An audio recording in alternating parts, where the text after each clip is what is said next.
Mas o que aconteceu é que neste processo vieram as meninas.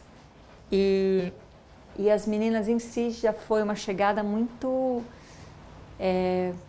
transformadora e transmutadora, porque elas viveram um parto normal, um parto natural domiciliar. Então, quer dizer, quando é um parto domiciliar, está na sua mão, né? Não tá, ainda mais a parteira que eu escolhi, ela não assumia o parto para ela, né? Olha, confia em mim que eu vou fazer seu parto. Ela falou, está na sua mão. Se você achar que você não aguenta, a gente vai para o hospital e entrega na mão de outra pessoa. Eu não vou assumir esse parto, o parto é seu. Que foi um presente maravilhoso, né? Um susto e um presente. Então, quando você está ali no processo de trabalho de parto, e você pode contar com pessoas, mas o processo é seu, é uma transformação, é como se todas as suas células ganhassem outras vibrações. Você começa a ressoar em outra vibração, aparece outra pessoa ali, né? E eu tive essa oportunidade, esse presente de viver isso com as duas meninas, completamente intenso e completamente diferente um do outro. Depois disso, depois dessa experiência de um parto nas minhas mãos, já não queria ter mais nenhum tipo de necessidade de me apoiar em coisas que me garantissem alguma coisa. Até então eu estava muito na garantia, né? Eu estava olhando se eu podia garantir que o Guto estava no bom caminho, né? Pelo menos. Ali eu rompi com a garantia. Eu falei, não se tem garantia na vida. E aí eu comecei a olhar na natureza, eu vi que não se tem garantia. Então, como é que agora é? Criar duas meninas fora da escola, porque não teria como mais, eu não teria nenhum tipo de força de colocá-las na escola. Numa educação onde eu tinha me proposto a não usar o poder, né? E o poder é a ameaça, porque eu já vi que com a ameaça a gente não se desenvolve bem. E a ameaça não é só essa ameaça descarada de dizer assim, olha, se você não fizer isso, não vai ter aquilo. A ameaça pode ser muito gentil, falar assim, ah, meu amor, é que se você fizer dessa maneira, a mamãe vai ficar tão feliz. Olha a ameaça, né? Tá, e se eu não fizer, né, dessa maneira, bom, aí a coisa vai pegar. Então, é ameaça, né? Então, eu me propus a não dar garantias para mim mesma na educação delas, a não usar o poder, né, as ameaças, e a não escolarizar. Quer dizer, eu estava perdida, né? O que me segurava realmente foi a experiência. Quando você tem uma experiência deste nível, de um parto, que é um processo de vida na sua mão, você confia, você para de achar que você precisa de certas estruturas que você até então precisaria, né? Tá, então, e agora essa incógnita. Aí essas meninas foram crescendo e aí eu fui entendendo que o que eu poderia fazer era continuar o meu processo de desenvolvimento, só que na frente delas, porque no encontro com elas eu encontrava a potência. Porque uma criança pequenininha, um bebê, não aceita explicação, não aceita ameaça, né? Não adianta, o bebê está ali chorando porque quer mamar, ou porque está com cólica, ou porque quer colo, não adianta você falar assim, não, meu amor, não é hora de chorar, né? Olha, ainda não passou a sua hora de mamada, quer dizer, não tem conversa. Então eu falei, bom, é isso, eu estou com as minhas mestras, eu estou com a potência aqui, livre para se potencializar, e o meu encontro agora vai ser com elas. Então o que eu comecei a fazer foi a me trabalhar a partir do encontro com elas. Então, por exemplo, ela chorava, uma filha chorava, por qualquer motivo que fosse, eu entrava em contato com o que eu sentia com aquele choro e não com o que eu deveria fazer para resolver o problema dela. Quando eu entrava em contato com aquilo que eu sentia, se desvendava milhões de possibilidades, né? Eu percebia que aquele choro era meu, às vezes eu percebia que eu precisaria que ela fosse uma menina que não chorasse para eu me sentir uma mãe melhor. Começou a se revelar tudo aquilo que seria distração da verdadeira meta, que é potencializar a potência.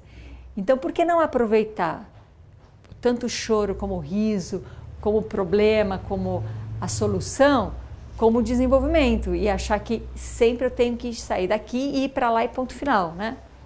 Aí a distração seria resolver problemas. E não, o problema em si é o encontro, né? Então eu comecei a desenvolver essa técnica, tentando não me distrair com ela, tentando não achar que ela era o fim, né? Aonde eu tenho um encontro com ela de alguma demanda, de alguma necessidade, de algum acontecimento, eu entrar em contato comigo mesma naquela relação. E aí eu fui desenvolvendo percepções, né? Se eu me sentia travada, se eu me sentia com raiva, se eu me sentia fixa, emocionalmente fixa com aquela situação, o problema era meu. Elas tinham um problema, mas aquele problema era meu. Eu que estava triste, eu que estava frustrada, elas não estavam me dando aquele problema, né?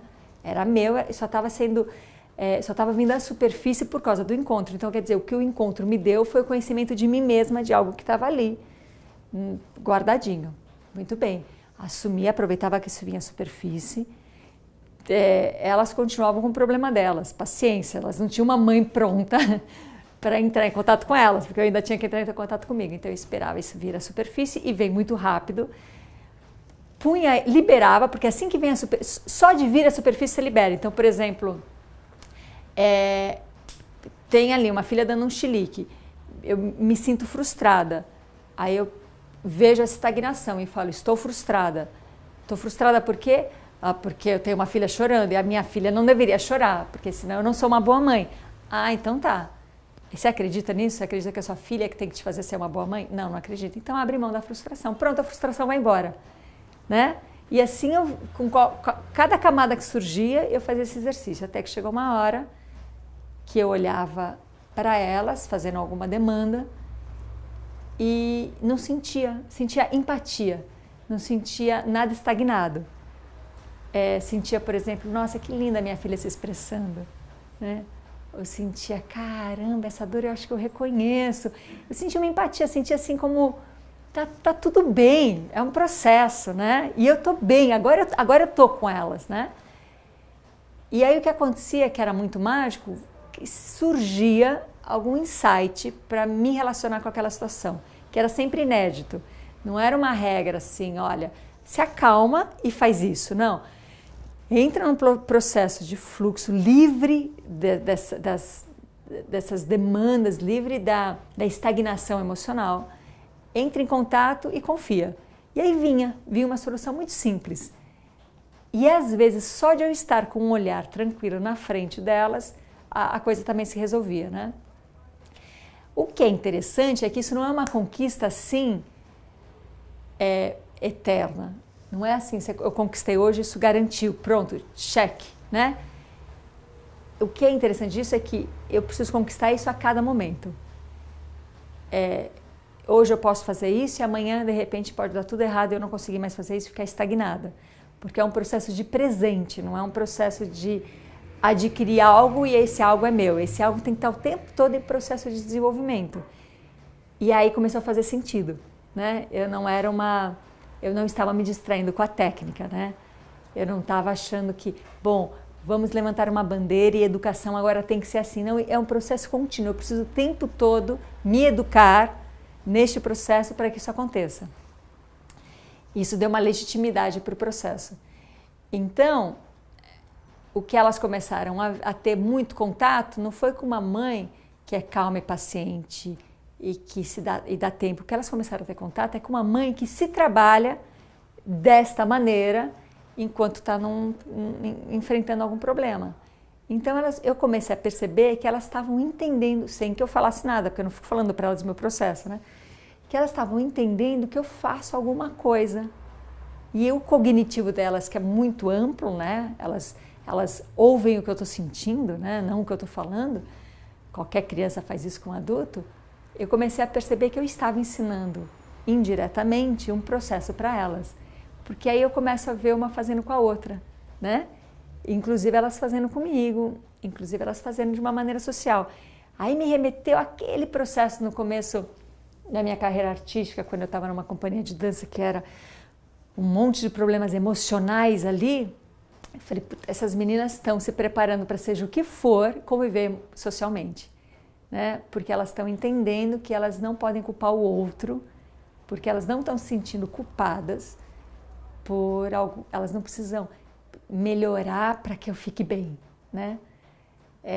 Então, ali eu comecei a entender que a gente está entrando numa matéria essencial para o desenvolvimento educacional do ser humano, né, em sociedade, que é cada um assumir a responsabilidade pelo que sente e pela realidade que cria e em relação, né? Porque não é a questão de eu sair do jogo para falar, não quero ter contato com isso porque isso não me serve, esse processo antissocial não me serve. Não, esse processo tem que existir, ele tem que servir e é nele que eu vou transmutar.